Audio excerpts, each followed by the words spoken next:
Assalamualaikum warahmatullahi wabarakatuh. Selamat bertemu kembali dengan saya dalam pembelajaran bahasa Indonesia.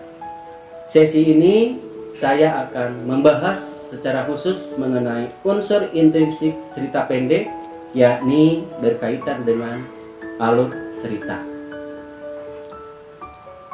Cerita pendek merupakan sebuah cerita yang bersifat sederhana, mengisahkan suatu peristiwa yang dialami oleh tokoh secara ringkas, mulai dari pengenalan sampai akhir dari permasalahan yang dialami tokoh tersebut. Pada umumnya, cerpen hanya mengisahkan satu permasalahan yang dialaminya.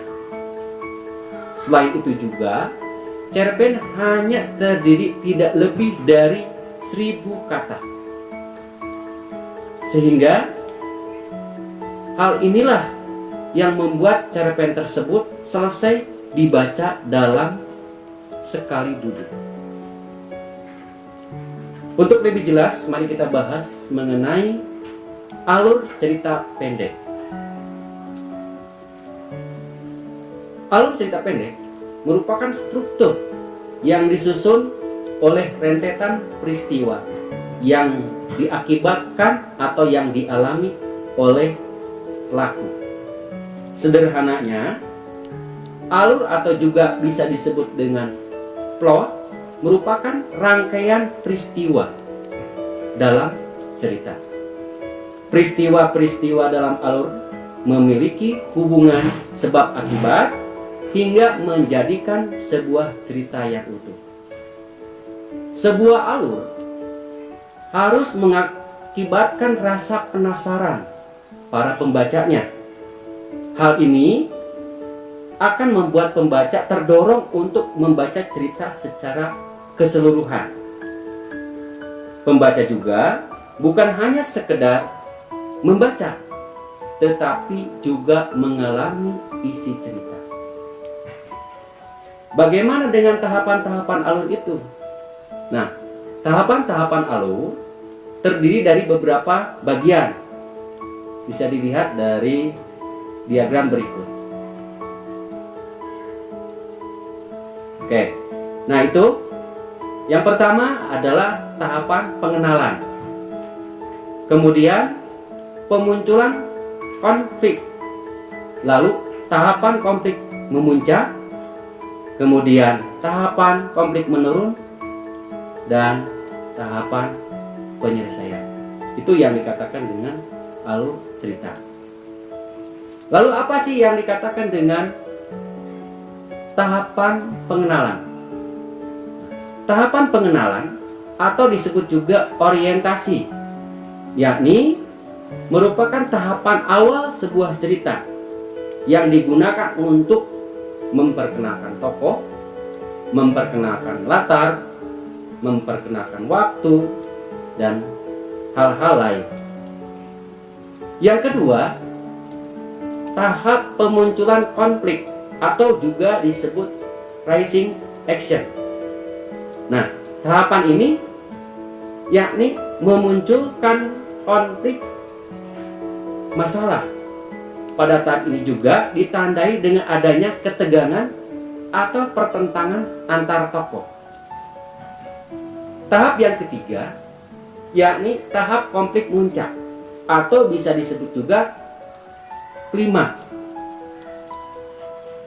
Tahapan ini merupakan tahapan di mana permasalahan antar tokoh atau ketegangan yang dialami oleh para tokoh dalam cerita tersebut berada pada titik paling puncak.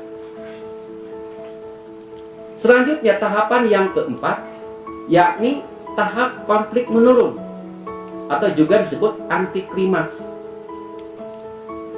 Merupakan tahapan di mana permasalahan mulai dapat diatasi dan ketegangan berangsur-angsur menghilang.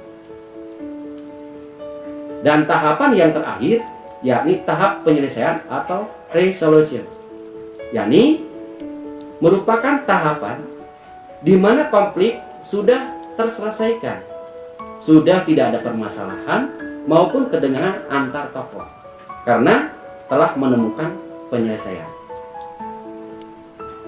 Itulah tahapan alur cerita, mulai dari tahap orientasi, tahap munculnya masalah, tahap klimaks, anti klimaks, dan tahap resolusi.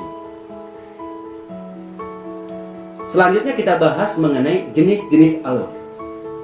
Jenis-jenis alur ini dikategorikan atau dikelompokkan menjadi 3 jenis. Yang pertama, alur maju, kemudian alur mundur, dan yang ketiga adalah alur campuran. Alur maju. Alur maju atau disebut juga alur progresif adalah sebuah alur yang klimaksnya berada di akhir cerita. Rangkaian peristiwa dalam alur maju berawal dari masa awal hingga masa akhir cerita dengan urutan waktu yang teratur dan beruntun.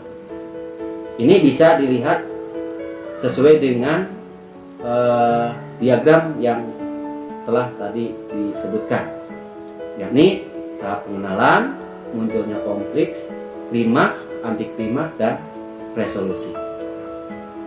Kemudian yang kedua adalah alur mundur. Alur mundur bisa disebut juga regresif, adalah sebuah alur yang menceritakan masa lampau yang menjadi klimaks di awal cerita. Rangkaian peristiwa dalam alur mundur berawal dari masa lampau ke masa kini dengan susunan waktu yang tidak sesuai atau tidak beruntun. Jadi tahapan alurnya penyelesaian terlebih dahulu, kemudian anti klimaks, munculnya konflik, dan pengenalan. Dan yang terakhir adalah alur campuran. Nah, alur campuran ini disebut juga alur maju mundur. Adalah alur yang diawali dengan klimaks, kemudian menceritakan masa lampau, dan dilanjutkan hingga tahap penyelesaian.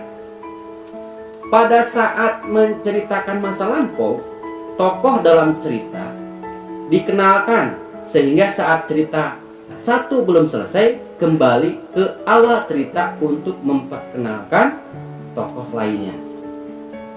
Nah, tahapan pada alur campuran seperti berikut, yakni klimaks, lalu munculnya konflik, kemudian pengenalan, selanjutnya anti klimaks, dan penyelesaian.